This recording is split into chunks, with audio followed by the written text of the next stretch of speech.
Hola, ¿qué tal? Buenas noches y bienvenidos al programa de esta noche de jueves en el que, como siempre y desde hace ya mucho tiempo, demasiado, pues comenzamos realizando ese recuento de casos o nuevos casos positivos en Asturias y también de personas que han perdido la vida por causas del coronavirus. Pues en las últimas 24 horas en Asturias, Salud notifica 273 nuevos casos de COVID-19 y un fallecimiento, mientras que la tasa de positividad se sitúa, y ahí quizás es lo más grave, en el 8,07%. Tercera oleada, metidos de hoz y coz en esa tercera oleada. Y hoy la delegada del Gobierno, Delia Losa, ha realizado unas declaraciones en las cuales ha dicho que tanto la Policía Nacional por una parte como la Guardia Civil por otra han finalizado las investigaciones relativas a dos brotes. La Policía Nacional, el del brote acontecido en el seno del Sporting de Gijón, y la Guardia Civil, el brote sucedido en el concejo de Grao. Delia Losa afirma en ambos casos que se aplicará la justicia con su máximo rigor y que habrá penas ejemplarizantes. Por otra parte, también conocemos, y aquí quizás radica la parte más grave de la cuestión, en un titular en prensa asturiana después de estas declaraciones trae: Asturias endurecerá el control de la cuarentena. Policía y Guardia Civil vigilarán que se cumplan las obligaciones. La pregunta es muy clara. ¿Hasta ahora qué orden tenían la Policía Nacional y la Guardia Civil? ¿Mirar a ver qué pasaba? ¿Contar las nubes? ¿Medir el viento? ¿Por qué ahora, en tercera oleada, cuando los muertos, no fallecidos, muertos, se suceden, ahora les dan orden de que vigilen para que se cumplan las obligaciones? El globo sonda de un nuevo confinamiento domiciliario ya está en la calle. Es muy fácil no mandar vigilar y la culpa fue de los ciudadanos, esos ciudadanos que también se lo pasaron en las Navidades, donde, cuidado, que cené con mi madre y entonces en vez de 4 éramos 5. Cabecera y comenzamos.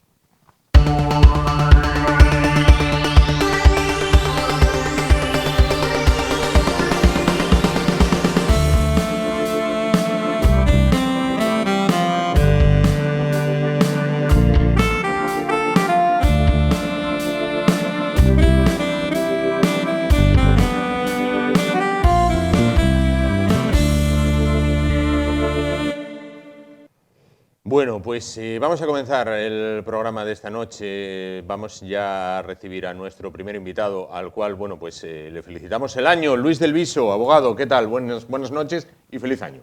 Buenas noches y feliz año tanto a ti, al equipo, como a todos los telespectadores y buenos amigos que nos siguen todas estas noches. Claro.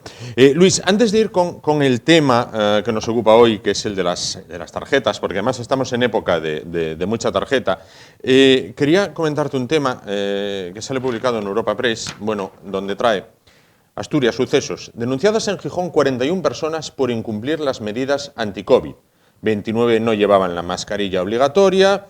También se denunció a 5 personas más por fumar sin mantener la distancia de seguridad y a otras 7 por incumplir el toque de queda. Toque de queda que, recuerden, hoy ya es desde las 10 de la noche. Esta gente que la policía les hace una denuncia por esto, ¿qué recorrido tiene esto? ¿Pasa algo o no pasa nada?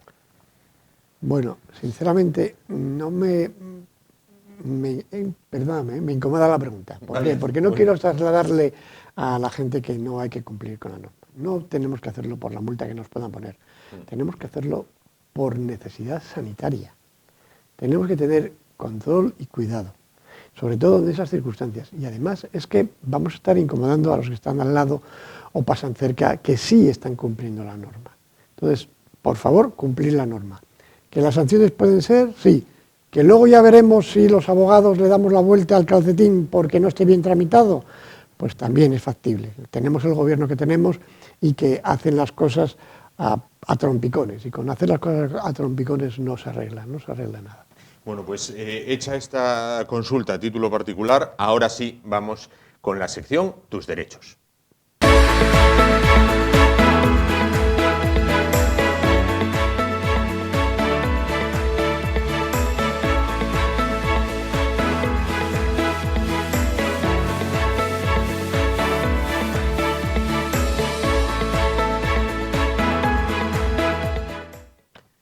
Bueno, pues la sección Tus Derechos tiene que ver, como decíamos recién, con las tarjetas revolving. Luis, venimos de la época navideña, donde muchos hicimos las compras con tarjeta de crédito, tarjeta de débito. Bueno, pero ¿qué es la tarjeta de crédito revolving? Bueno, vamos a ver, como bien indicas, las tarjetas de crédito, y como ya hemos comentado en otros programas, básicamente son de tres tipos. Un primer tipo, que sería la tarjeta de prepago, es decir, yo la recargo con dinero y gasto ese dinero. Es como la tarjeta, lo que se denominaba tarjeta monedero, que no llegó a tener mucha salida, pero que es interesante para operaciones por Internet. ¿Por qué? Porque nunca nos pueden gastar más de lo que hemos recargado y la recarga es inmediata. La tarjeta de débito, que es la que me quita el dinero de la cuenta en el momento, y si no hay dinero, viene rechazada. Y luego la tarjeta de crédito, que es aquella que yo voy a pagar o a final de mes o una cuota fija mensual.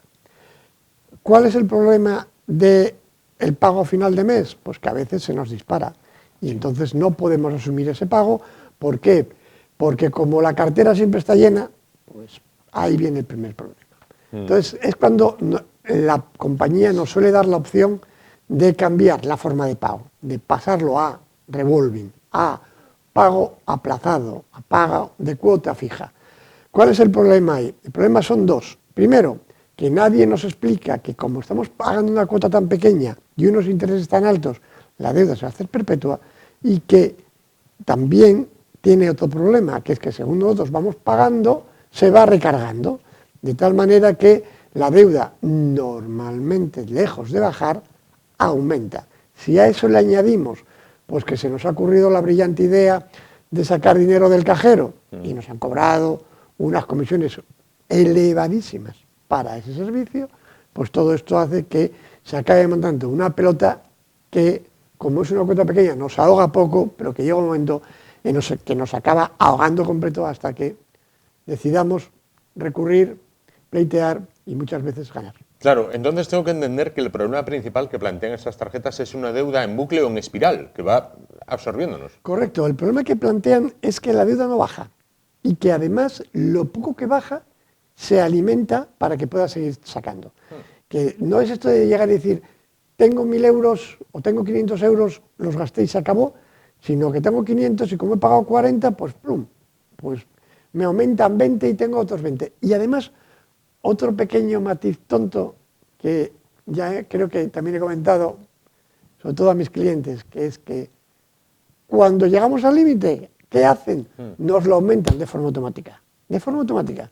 ¿Por qué? Porque está teniendo una rentabilidad excesiva, que anda entre el 20 y el 35%. Con lo cual no tienen producto en el mercado que genere tantísimo beneficio como esto, sin contar las comisiones. ¿Son legales estas tarjetas o deberían serlo? Bien, en este país son totalmente legales. La libertad contractual, cada uno hace lo que quiere y que cada vez lo que se está intentando es que el consumidor sepa lo que está comprando, sepa cuál es el veneno que lleva ese producto y dónde tiene la ganancia la entidad bancaria. Eso es lo que se intenta. Lo que no alcanza a entender este letrado es que desde el Ministerio de Consumo no se pare, porque fuera de España el límite del tipo de interés está marcado por la ley. En España no. Es el medio del mercado. Es decir, que si, como dicen los de los microcréditos, si todos los microcréditos se dan al 3.200%, pues no es usura darlos al 3.200%, porque están dentro de la media. Claro, decías el Ministerio de Consumo. De consumo, sí. Estar mirándolo, el precio de la luz. Igual todavía no llego a esto, porque está mirando el precio de la luz. Bueno, ¿qué es lo que la gente debería o le deberían de haber explicado al firmar el contrato, según tu criterio? La parte mala. La parte mala. Que es la que no explican, ¿no? Que es la que no te explican. Lo que te están diciendo, o te decían más antes porque estaban en la calle y te lo vendían en el supermercado, en el Corte Inglés, la propia del Corte Inglés, pero fuera del Corte Inglés, en las grandes superficies o centros comerciales, cualquiera de ellas, que lo que te decían es, esta es gratis. Gratis, fantástica palabra, no tiene cuota de renovación, no es que no sea gratis. Es decir, no pensemos que porque compramos no nos va a costar. ¿Qué sucede? Que al final es el caramelo. Te pongo el caramelo y te doy la tarjeta sin intereses para que compres este producto que tengo ahora en promoción. Pero al siguiente producto, hachazo. hasta el 30%. Claro. Esta situación de deuda perpetua, ¿cómo se sale de ella? ¿Poniéndose en manos, por ejemplo, de un bufete de abogados como el de vosotros? Bueno, vamos a ver, hay dos maneras. Evidentemente una pagando, Sí. ¿vale? Otra, que es bastante diferente, es consultándolo con un despacho, como puede ser nuestro caso, que en estos casos las consultas son gratuitas, sin compromiso, le explicamos, leemos lo que hay, vemos lo que hay, porque hay tarjetas que no tienen este problema, porque las entidades han tenido de todo. Entonces, lo que pasa es que la avaricia les ha llevado a centrarse mucho en este producto y a hacer la hipoteca, pues para bajarte un poco el tipo de la hipoteca, toma la tarjeta 123. Y con esa tarjeta 123, ¿qué pasa? Que si compras menos de 300, como tienes la cuota fija con 300, no te enteras. Ahora, como compres 302, prepárate que voy. Prepárate que voy. Entonces, ahí es donde está el problema. Claro.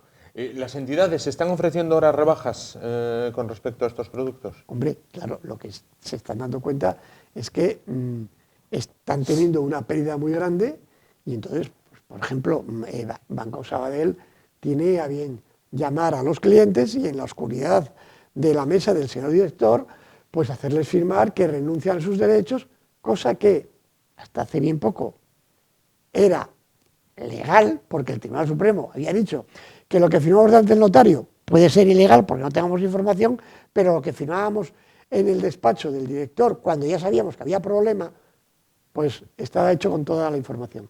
Hemos tenido una sentencia del Tribunal Europeo que dice que va a ser que no, que eso se va a repercutir. Y tengo la anécdota de que nosotros tenemos un procedimiento de muchos que estaba esperando a esta resolución del Tribunal Europeo y que tendremos sentencia mañana y que esperamos no sea favorable porque lleva nuestro criterio, que es que si no era legal cuando estoy delante del notario, ¿cómo va a ser legal en un sitio donde nadie me explica qué es lo que estoy cediendo?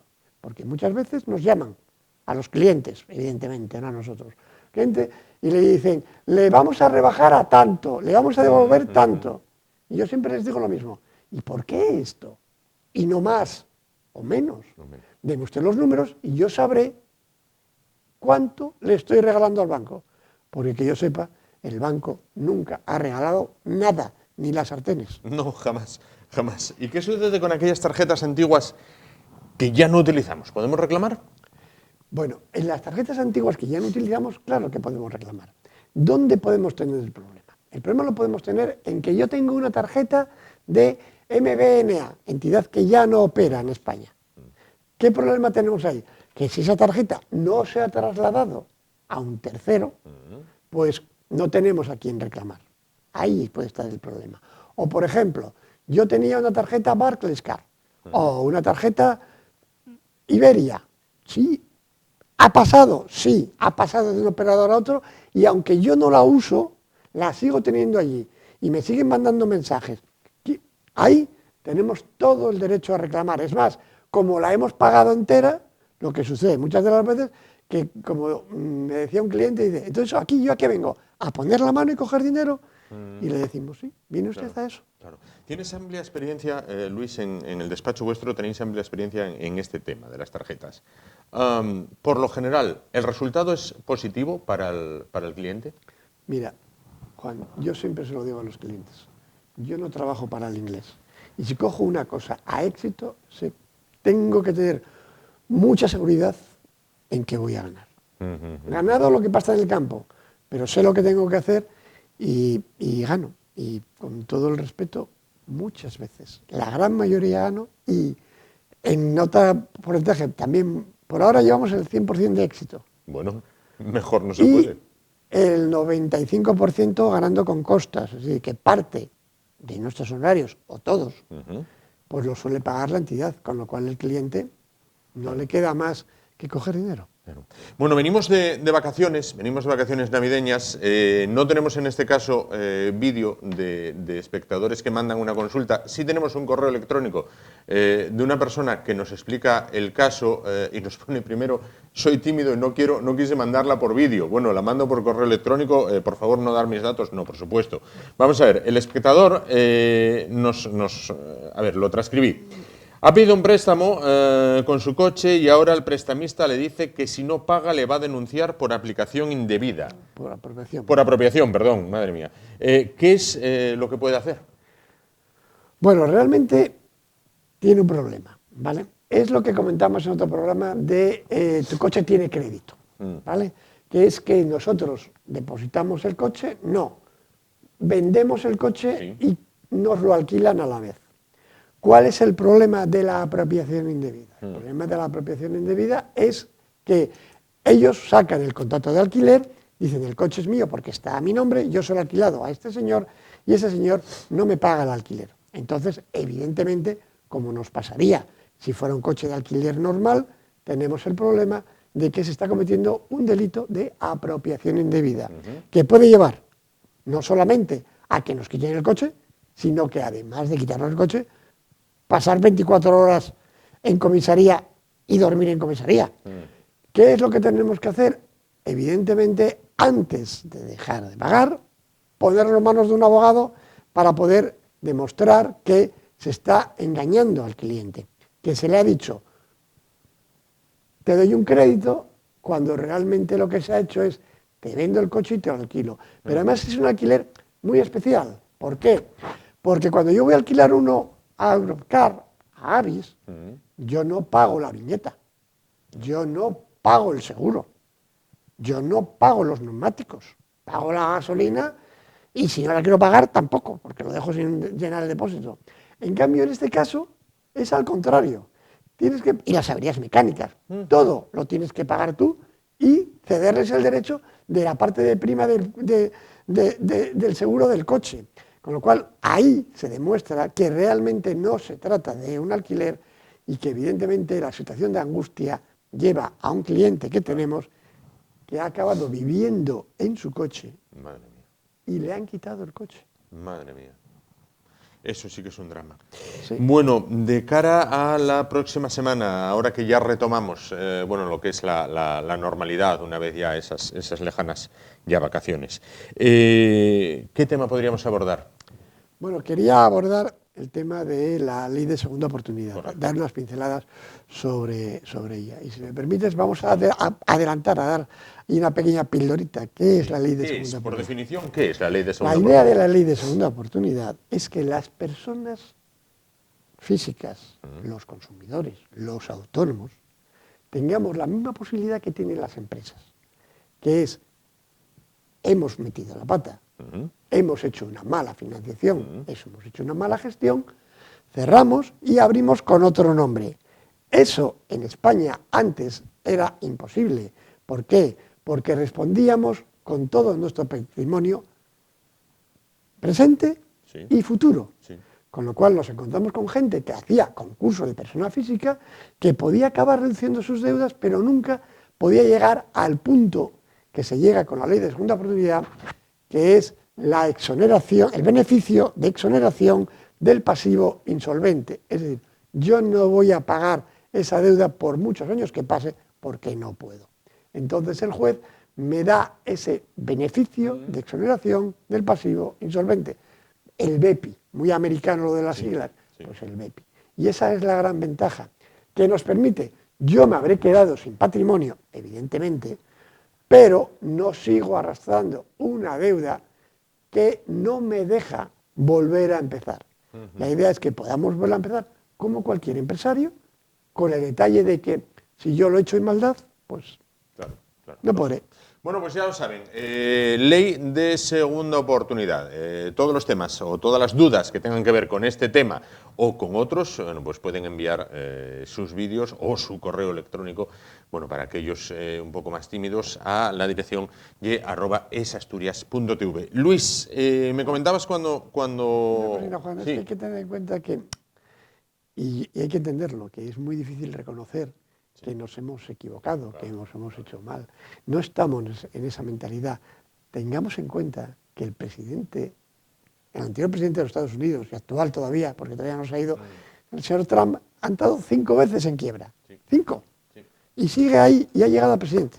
Pero en este país nos avergonzamos de haber hecho las cosas mal. Sin duda, ha llegado presidente de los Estados Unidos, perdió las elecciones, pero recaudó o tuvo 75 millones de votos, lo cual alguien debió de confiar en él. Luis, me comentabas antes cuando mis compañeras te colocaban el micro. Has estado en Inglaterra, o el Reino Unido, como decían, Gran Bretaña, que decían el 1, 2, 3, si decías Inglaterra, perdías. Reino Unido, Gran Bretaña. Bueno, el Reino Unido de la Gran Bretaña. Efectivamente, en Navidad. ¿Qué ambiente se respira en el Reino Unido de la Gran Bretaña con respecto al coronavirus? Bueno, sinceramente, totalmente distinto de lo que pasa en España. Hay restricciones, evidentemente, en el comercio, en la hostelería. No puedes tomar nada, todo es para llevar, pero por la calle la gente no lleva mascarilla. Yo la llevaba porque hacía un frío que te morías y no venía mal, pero no es obligatoria la mascarilla, se tiene que mantener la distancia, que es lo que sucede. Y luego, sinceramente, parece más liviano todo y mejor llevado que aquí. Pero bueno, al final estamos con unos números que, como comentaba antes, son muy altos para todos los sitios y quiero dejar la cosa llamativa, que para ir para allá nos hicimos el test de antígenos por 28 euros, por favor, en una clínica privada. Y para volver nos hicimos las PCRs y ni para ir ni para volver nadie nos preguntó nada. Y después de pasar 3 controles, el de la naviera, el control de aduana por parte de Guardia Civil y el control de pasaportes, ante la insistencia de mi mujer, el agente de la Policía Nacional dijo: señora, déjeme ver una por verla. Yo sigo sin entender que no se pida y sigo sin entender que no se hagan los test y que se concentre a las personas que están contaminadas. Pero como no se lleva, pues como eso solo lo hacen en Madrid y aquí en Asturias vamos a hacer muchas PCRs, que dentro de todas las que hacemos nos haga un porcentaje del 8%, hagamos test de antígenos rápidos, un cuarto de hora, baratos y efectivos, aunque den falsos negativos, pero los positivos que nos dan los paramos. Claro. Bueno, pues ya lo sabes, a partir de ahora, Policía y Guardia Civil tienen orden de vigilar que se cumplan las obligaciones. Hasta ahora, bueno. Entiendo que siempre tenían. Las órdenes... Y no serán ellos los que no... No, por supuesto, que no es culpa de estos estupendos profesionales que velan por la seguridad de todos. Bueno, qué grandes vasallos si tuvieran buen señor. Nos vamos a publicidad, volvemos en un momento y continuamos el espacio esta noche. Hasta ahora.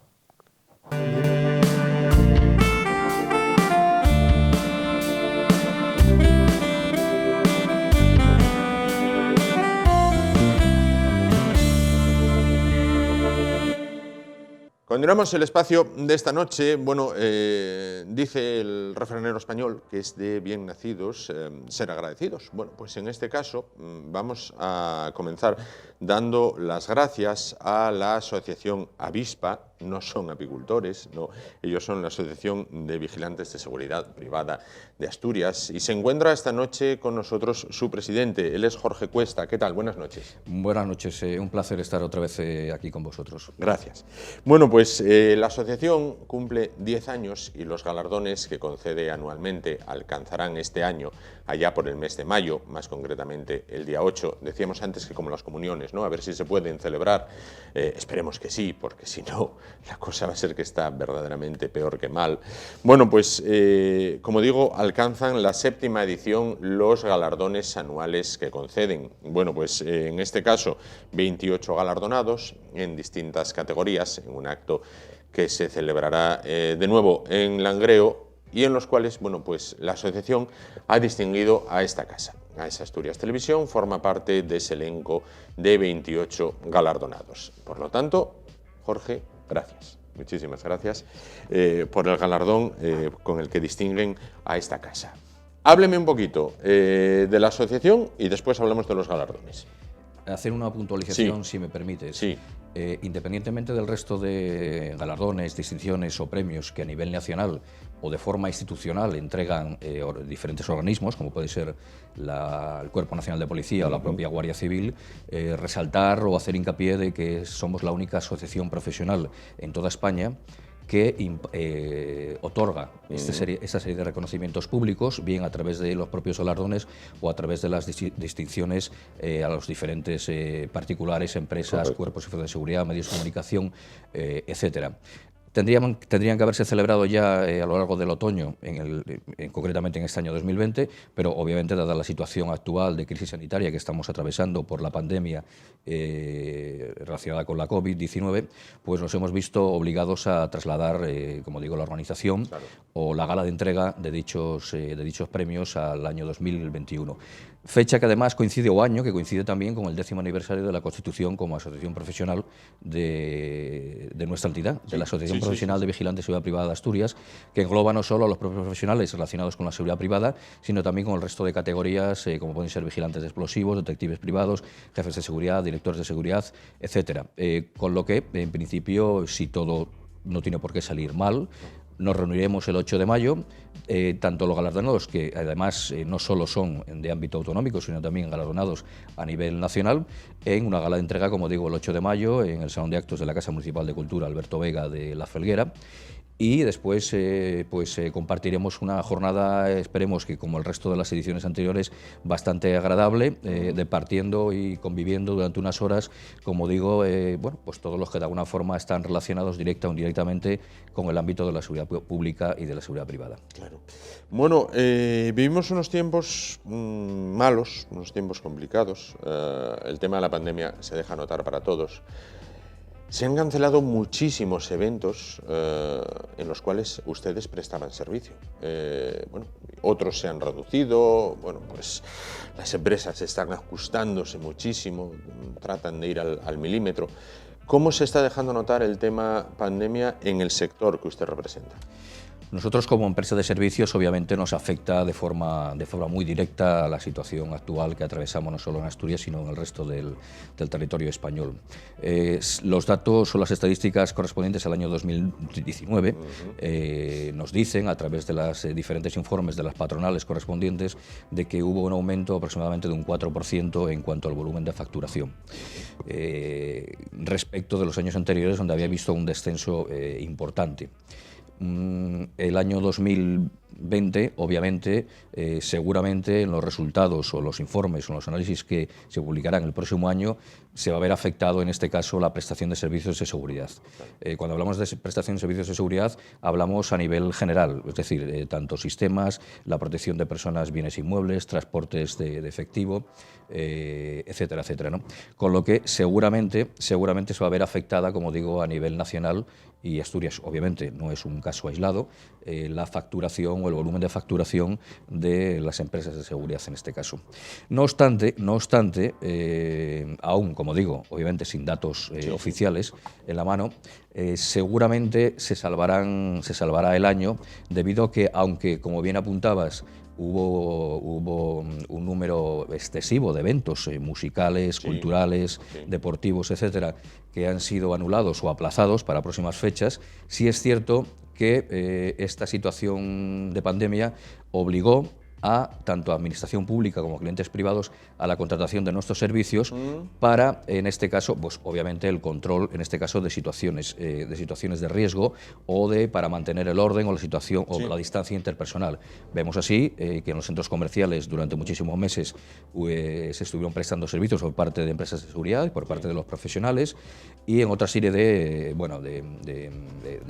eventos no en concreto, sino de contrataciones por parte de, como digo, tanto de clientes privados como públicos, donde de alguna manera yo creo que va a amortiguar esos otros servicios que se han perdido o que estaban previstos o que estaban confirmados, y por lo tanto, de alguna manera, yo creo que se va a salvar el año en ese sentido, económicamente hablando.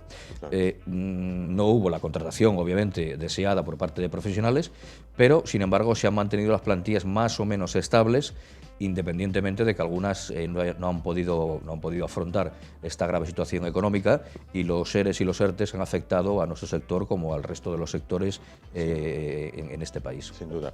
Entiendo que, a pesar de la caída en eventos musicales, festivos, demás, la preparación de los integrantes tiene que seguir siendo la misma. Es decir, no puede haber un relajo de decir, bueno, como hay menos actividades, vamos a dejar un poquito. Entrenar hay que entrenar todos los días, ¿no? Hubo más. Independientemente del reciclaje anual obligatorio que estamos obligados a recibir por parte de las empresas, obviamente se ha aportado una información complementaria. Es decir, normas de prevención COVID en el desarrollo de las funciones profesionales o en los puestos de trabajo. Es decir, yo creo que se ha formado mucho más a los profesionales de la seguridad privada a través de las propias empresas, a través de los servicios de prevención, para estos casos en concreto. De hecho, se han desarrollado eventos con una garantía absoluta, es decir, con 0 contagios, eventos musicales, eventos culturales, sobre todo, en diferentes municipios o poblaciones asturianas, donde obviamente la seguridad privada ha jugado un papel fundamental, yo diría que importantísimo, para que el desarrollo de esas actividades mantuviese unos niveles de prevención, yo creo que más que exquisitos y satisfactorios, ¿no? Por lo tanto, no solo la formación que debemos de recibir, independientemente de la que cada uno de forma individual o de forma independiente pueda obtener, claro, o pueda cursar, pero en este caso las empresas de seguridad sí que han reforzado no solo las medidas preventivas de cara a la prestación de nuestro trabajo, sino que nos han aportado muchísima más información. Además, es de forma reiterada y de forma continua por parte de las empresas y los servicios de prevención el facilitarnos toda la información y para que desarrollemos con todas las garantías, en este caso sanitarias y preventivas, el ejercicio de nuestras funciones. Me comentaba antes, prestaron o prestan servicio en los centros comerciales. Vamos a ver, cuando se decretó el confinamiento, el cierre total, allá la primavera pasada, había expectativas con qué pasaría cuando se levantara ese cierre, ese confinamiento, ¿no?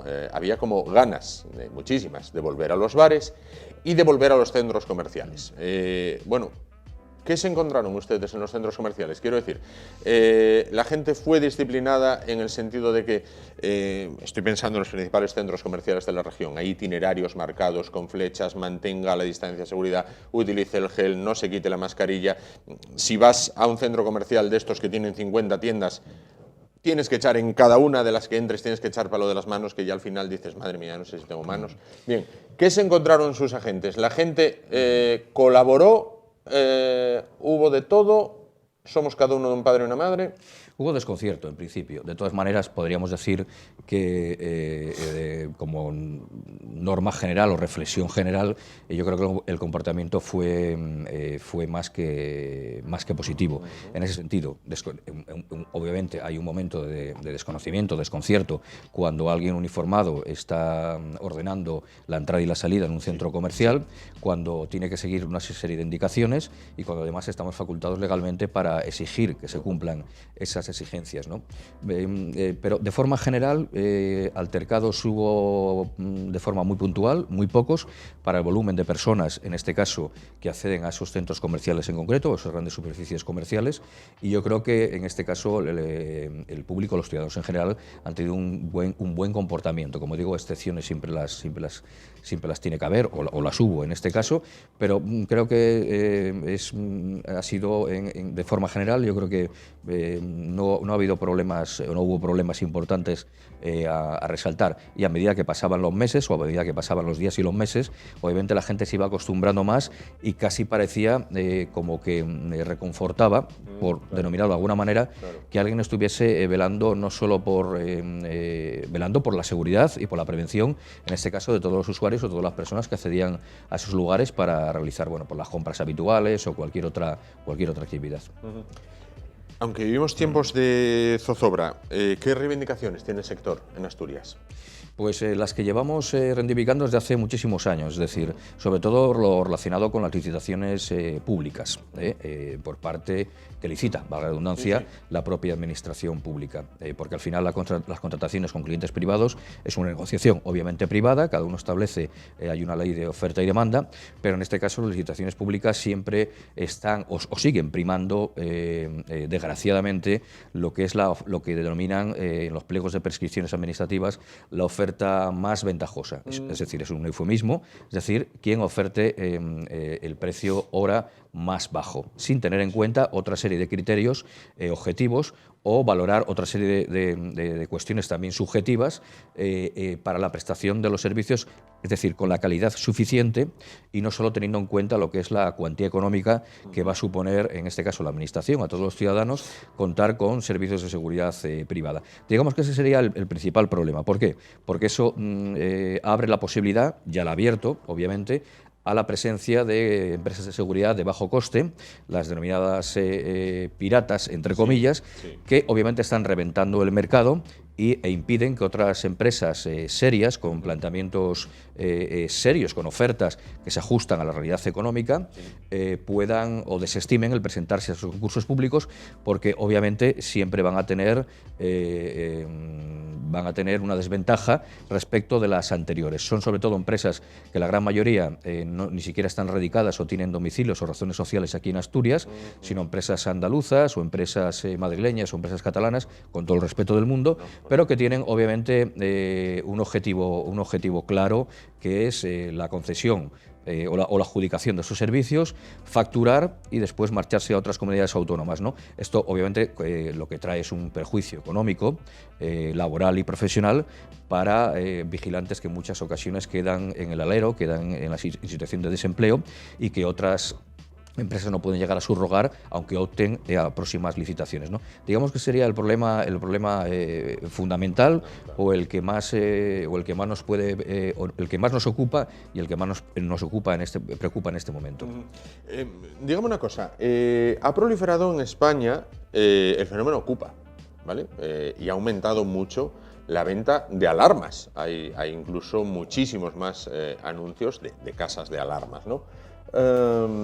¿Esto también se deja notar en el empleo de ustedes? Quiero decir, urbanizaciones, demás, que contraten sus servicios. ¿La gente tiene miedo a los ocupas? Sí, es cierto que hay aumento, en este caso, no tanto en Asturias, porque exactamente, no tenemos grandes urbanizaciones que puedan, digamos, de alguna manera soportar económicamente lo que es la contratación de servicios de seguridad. Sí hay lo que se denomina rondas, en este caso a través de acudas, sí se producen saltos de alarma, de las entornos centrales de alarmas, pero efectivamente sí hubo una contratación, yo creo que desmedida, de sistemas, en este caso, de alarmas, por esa razón. Es decir, porque además si hay una intrusión en un tiempo concreto de 24 horas, sí hay posibilidades de ejercer las acciones penales para desocupar, precisamente por parte de los cuerpos de seguridad del Estado, a las personas que han realizado ese allanamiento de morada. A mí personalmente, yo no estoy muy de acuerdo con esas empresas de desocupación. Es una opinión mía personal. No es obviamente una opinión a nivel como representante de la Asociación de Vigilantes, porque a nosotros, aunque tienen que recurrir en muchas ocasiones a vigilantes de seguridad para hacer los controles de identidad en el acceso a esos inmuebles, para nosotros no nos supone, digamos, un gran aumento de trabajo y en muchas ocasiones sí un descrédito o una imagen que proyectamos socialmente que yo creo que poco nos beneficia. Con esto no estoy diciendo que estas empresas no realicen o desempeñen sus funciones bajo la normativa legal que está establecida para esas situaciones en concreto, ¿no? Pero lo ideal sería la contratación siempre de profesionales de seguridad privada, donde hay una empresa que responde de sus actuaciones y que sería la mejor manera, en este caso, de evitar esas ocupaciones. Es muy difícil, obviamente, porque no se puede estar en todos los sitios. Los cuerpos de seguridad cada vez tienen un menor número, mejor dicho, de efectivos para controlar todas esas grandes áreas o grandes urbanizaciones donde se realizan esas ocupaciones y, por lo tanto, claro, no les queda más remedio que recurrir a la seguridad privada. Seguridad privada, no en este caso empresas de desocupación, que al final son controladores, porteros o auxiliares o funciones análogas que están desarrollando, como digo, una función intermediaria, supuestamente, entre el propietario y los cuerpos de seguridad del Estado. Claro. Quiero pedirle, Jorge, una opinión técnica, obviamente no política, sino una opinión técnica. Vamos a ver, vemos imágenes en la tele de campamentos de inmigrantes ilegales en Arguineguín, en Canarias, ¿no? Llegan en patera y los concentran en unos campamentos, en unas condiciones allí. Muchos de ellos van a ser trasladados a la península y van a ser repartidos por las distintas ciudades y pueblos de España. Si nos vamos aquí al caso de Asturias, centros como el materno-infantil, otros que hay de acogida en la zona del acueducto de los Pilares y demás, bueno, pues tienen población jóvenes, magrebíes, demás, que sobre algunos, y recalco la palabra algunos, los vecinos presentan quejas.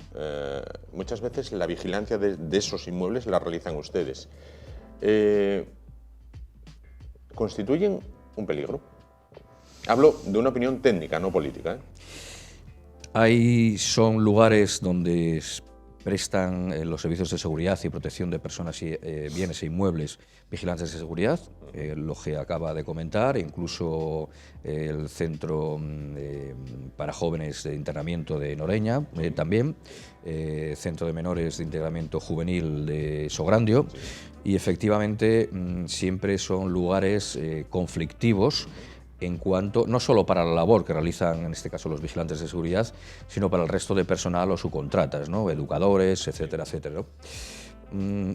Sí es cierto que hubo unos años de una gran conflictividad, no solo con la población, podríamos decir, o significar que era casi la mayoritaria marroquí en estos centros, sino que ahora mismo la gran mayoría de los internos son de nacionalidad española, por diferentes cuestiones de riesgo de exclusión social, por diferentes cuestiones, en este caso jurídicas o legales, que están ingresados en esos centros.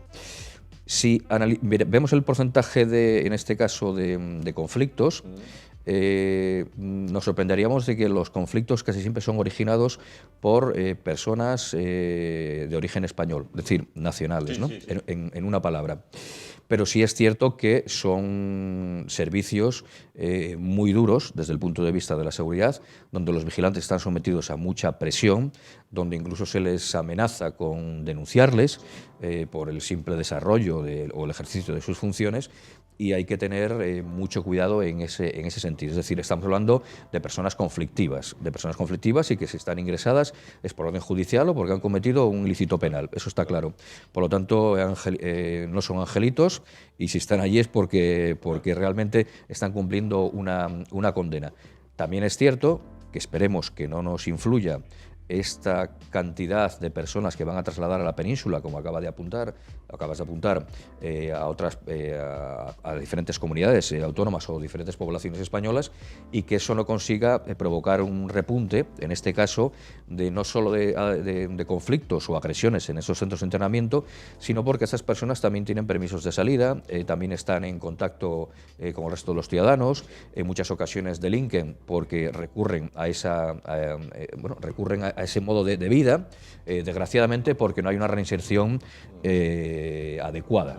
Pasa con los centros de internamiento, en este caso, o las prisiones, con lo que en esas edades es mucho más difícil reeducar o integrar en la sociedad, ¿no? Pero bueno, en principio sí, años atrás hubo más problemas que los que ahora están ocasionando en esos centros de internamiento para menores, y esperemos que continúe y que no se provoque el efecto contrario. Esperemos que así sea. Pues Jorge Cuesta, presidente de Avispa, que es la Asociación de Vigilantes de Seguridad Privada de Asturias.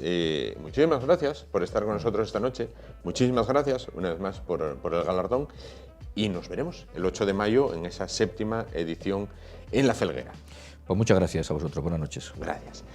Nos vamos muy rápido a publicidad. Continuamos el espacio esta noche. Volvemos y en un momento... pues seguimos. Hasta ahora.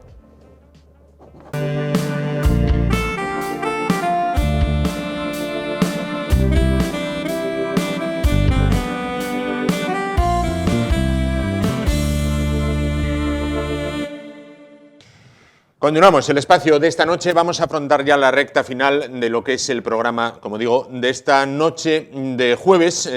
Pues se atribuye al almirante Cristóbal Colón una frase en la que dijo: el mar dará a cada hombre una nueva oportunidad. Bueno, pues la oportunidad de disfrutar del mar la tendrán a partir de este sábado, a esto de la 1 de la tarde, a las 13 horas, también el domingo en redifusión, con un nuevo programa que se suma a la parrilla de esta casa, de Asturias Televisión.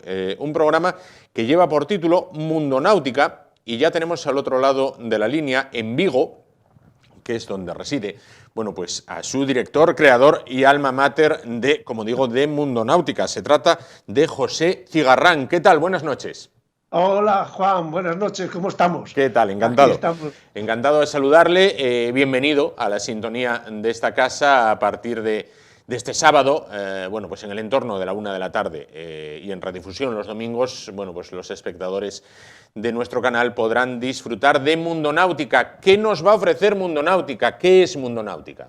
Bueno, Mundo Náutica es un programa que intenta hacer ver la náutica tanto nacional como internacional para que todo el mundo pueda conocer lo que es el mundillo de la náutica, tener posibilidad de llegar, hacerla conocida, hacerla vista, y que la náutica es muy plástica, y entonces la gente ve las imágenes y son francamente bellas, y al mismo tiempo ve la acción de los deportistas, el esfuerzo, porque están realmente, vemos los barcos en el mar, pero no vemos al deportista en el esfuerzo, y esto es donde Mundo Náutica hace este espacio, nace para tener los deportistas de la náutica tengan su espacio y que sea visible, evidentemente, para esto. Claro.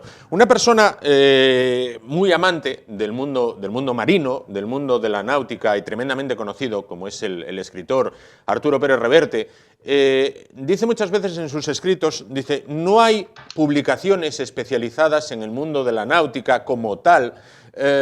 Bueno, pues las revistas de náutica se han convertido en, bueno, pues escaparates de cruceros, demás.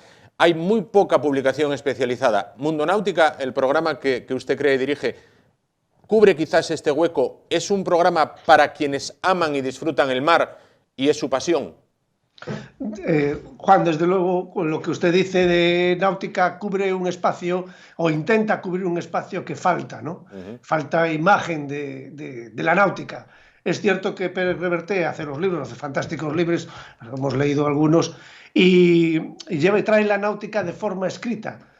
Y hay las revistas, evidentemente, como hay por ahí las grandes revistas de náutica, de las que muchas ya han desaparecido, lástima, por pena, y que de alguna manera nosotros lo que queremos es cubrir ese espacio visual, audiovisual, ¿no? Claro. Falta este espacio. Claro. Y bueno, pues en ello estamos, intentamos cubrir todos los eventos. Realmente es solo a nivel deportivo, porque evidentemente la náutica es amplísima. Claro. Hay la náutica de recreo, donde se habla de cómo manejar un ancla, cómo manejar una vela, etcétera. Nosotros ese apartado prácticamente lo damos como aprendido, como se dice en el argot de formación. Claro. Lo damos como conocido.Nosotros vamos a traer pues, a los palistas, el piragüismo, las traineras, cuando es la época de traineras, a ver la Copa América, cuando es Copa América. Claro. Ahora está la Vendée Globe con ese vuelta al mundo sin escalas y sin asistencia, que nos tiene a todos enganchados viendo las aventuras de los regatistas, de los deportistas que están dando la vuelta al mundo en solitario. Es una aventura. Está también la Julio Verne, que es una regata que intentamos seguir. La Julio Verne es una regata que da la vuelta al mundo y va en nombre del escritor de Julio Verne en batir el récord de 80 días. Dar la vuelta al mundo en 80 días, hacen homenaje a ese libro, ¿no? Claro. Y bueno, lo hacen en menos tiempo ya, en grandes catamaranes, como estos, los Ultimates. Ahora mismo acaba de salir un barco, un catamarán desde Lorient, que es el Gitana.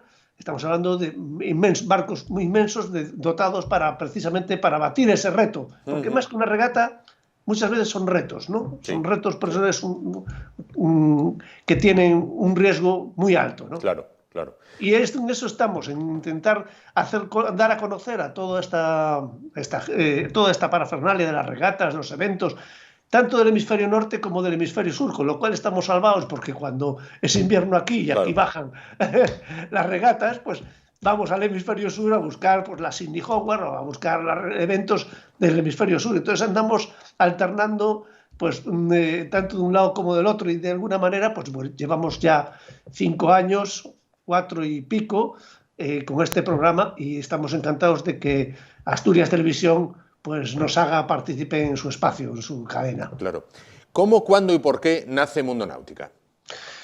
Bueno, es complicado. Nacer Mundo Náutica le voy a explicar un poco, es simpático al mismo tiempo.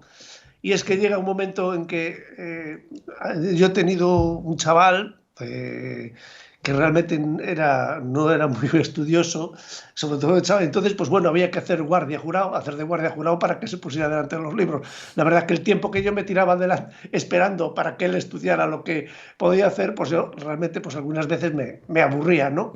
Esperando. Y empecé haciendo vídeos cortos de náutica, cortitos para YouTube, y empecé a hacer cortitos y tal. Un día me propusieron, a través de una cadena de televisión, si sería capaz de hacer un programa de 25 minutos, de hacer vídeos cortos de 2-3 minutos, a hacer un programa de 25 minutos locutado y todo ensamblado y demás. Es una tarea muy difícil, muy complicada, ¿no? Sí.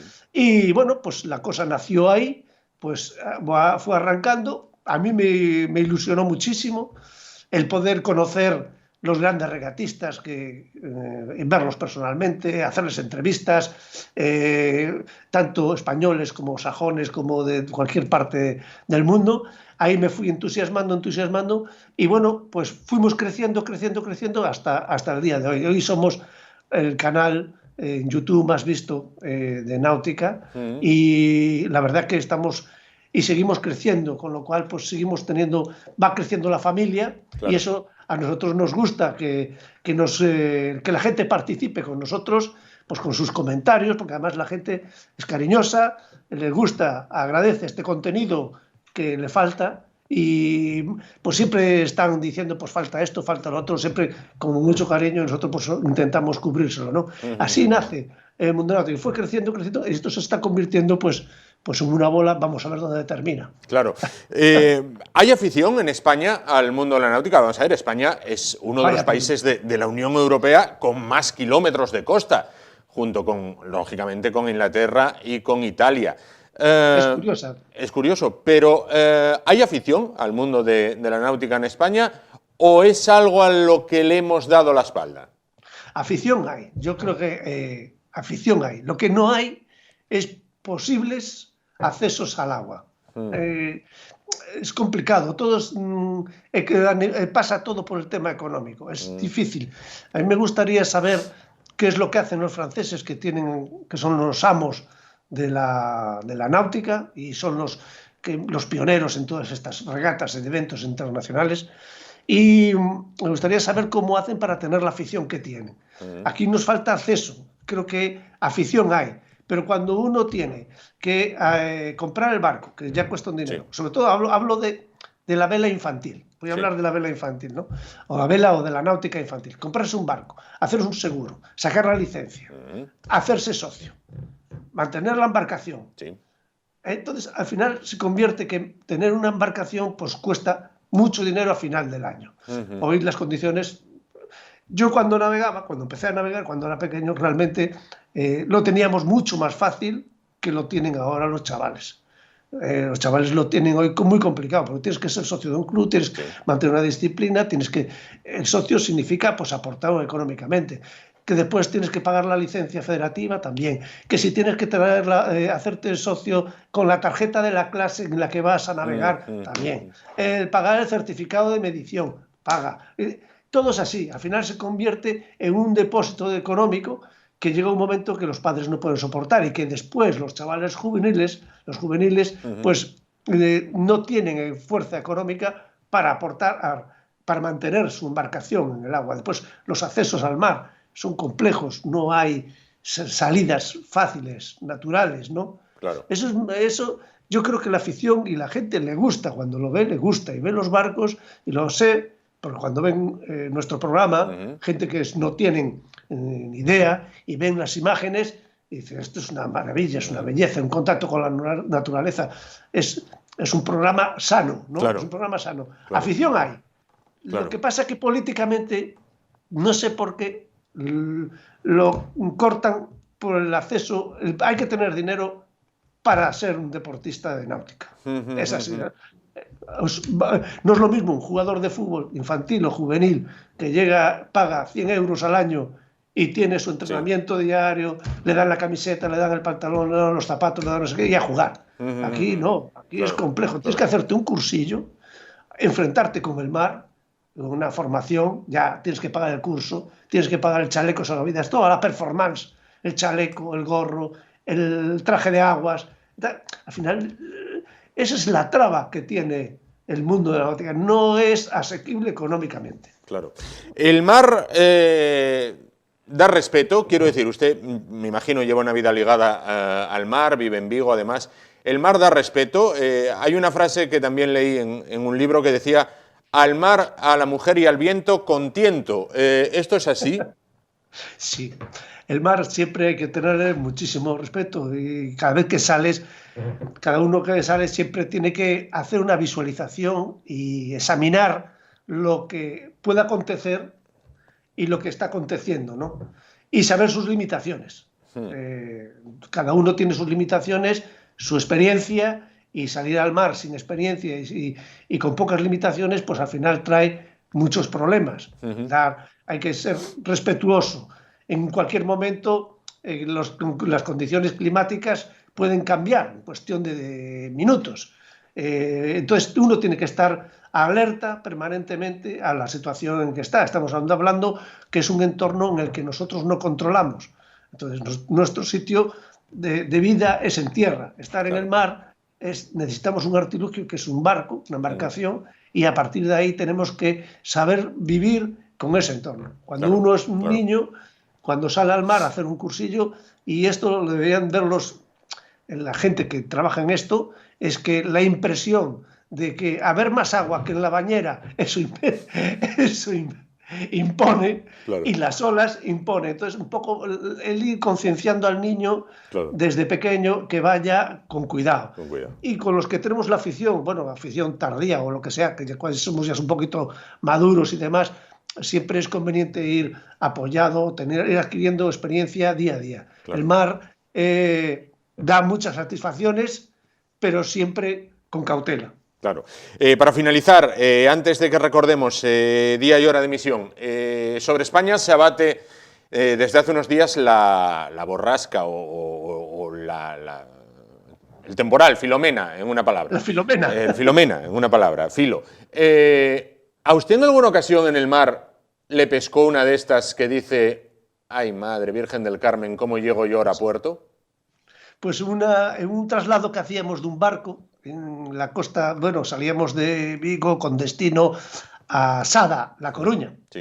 Y la verdad que salíamos un poco, bueno, tranquilos, el tiempo estaba bien, pero a la llegada, a la altura de Cabo Finisterre, pues de repente estábamos navegando y el mar se convirtió en blanco.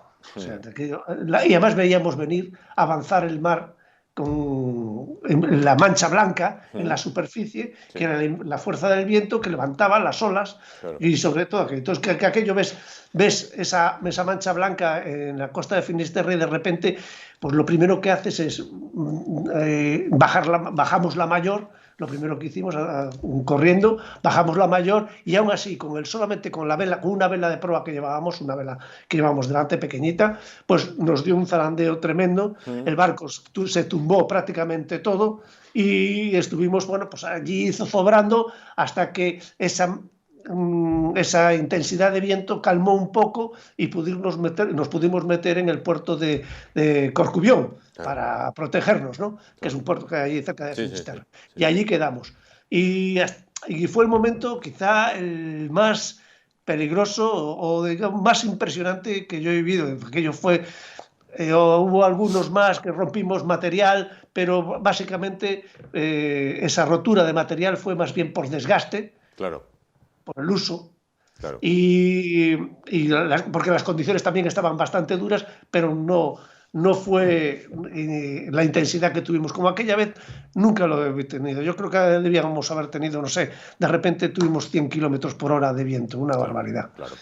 Pues José Digarrán, director de Mundo Náutica, solo me queda volver a darle la bienvenida y recordar a los telespectadores de esta casa, de Asturias Televisión, que a partir del sábado, en el entorno de la 1 de la tarde, con redifusión los domingos, podrán disfrutar de Mundo Náutica. muchísimas gracias por atendernos. Gracias a esta usted, noche. Juan. Muchísimas gracias por recibirnos, por atendernos. Encantados de ser uno más en la familia de Asturias Televisión. Y bueno, que nuestra relación perdure en el tiempo. Que sea el inicio de una gran amistad. Muchísimas gracias por estar con nosotros esta noche. Hasta luego, un abrazo. Bueno, nos despedimos de José Cigarrán, ya lo saben, ese programa sábado en el entorno de la 1 de la tarde para disfrutar, bueno, pues de unas imágenes espectaculares de el mar o la mar, ya saben, bueno, según se prefiera.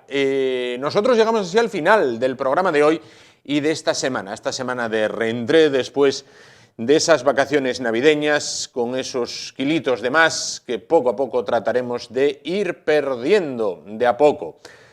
Gracias por su atención. Volvemos el martes a partir de las 10 de la noche aquí en el YE de Asturias Televisión en Telecable. Hasta entonces, gracias por su atención, ánimo y adelante.